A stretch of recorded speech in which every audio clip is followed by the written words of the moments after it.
ঝড় যেন থামছেই না বিজয় থালাপতিকে ঘিরে। একের পর এক বিতর্ক, গুঞ্জন আর অভিযোগে যখন সরগরম পরিস্থিতি, তখনই সামনে এসে নিজের অবস্থান স্পষ্ট করলেন তিনি। তিরুনেলভেলির জনসভা থেকে বিজয় বললেন, এসব কিছুই হঠাৎ নয়, তাকে ঘিরে পরিকল্পিতভাবেই তৈরি করা হচ্ছে এই বিতর্কের জাল।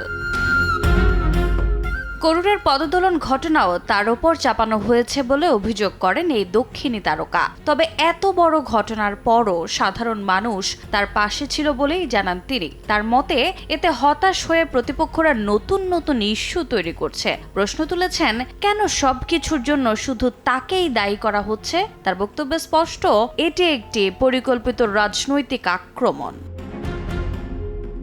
টার্গেট করা হয়েছে তার সিনেমাকেও। বিজয়ের নতুন ছবি জানানায়াগান এখনো মুক্তি পায়নি। সেন্সর বোর্ডের অনুমোদন দেরি হওয়াকে সন্দেহজনক বলছেন তিনি। অভিযোগ করছেন, ইচ্ছাকৃতভাবেই আটকে দেওয়া হয়েছে তার সিনেমা। এমনকি জনগণের সঙ্গে দেখা করতেও বাধা দেওয়ার চেষ্টা হয়েছে বলে দাবি তার। এর আগে দ্য গোটকে তার শেষ সিনেমা ভাবা হয়েছিল, কিন্তু সব বাধা সত্ত্বেও তিনি কাজ চালিয়ে যাচ্ছেন।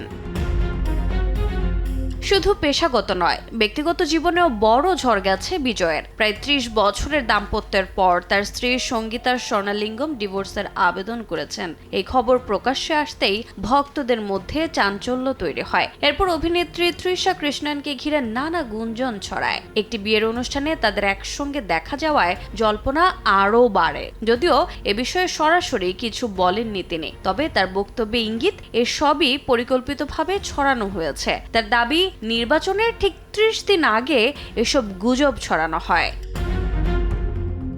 ২০২৬ সালের তামিলনাড়ু নির্বাচনে লড়ছেন বিজয়। কোনো জোটে না গিয়ে একাই প্রতিদ্বন্দ্বিতা করছেন তিনি। সব বিতর্ক, অভিযোগ আর চাপের মাঝেও তার আত্মবিশ্বাস অটুট। তিনি বলেন, কোনো শক্তি তাকে মানুষের থেকে আলাদা করতে পারবে না। জনসমর্থনই তার সবচেয়ে বড় শক্তি বলে মনে করেন তিনি। রোজা চৌধুরী, সময় সংবাদ।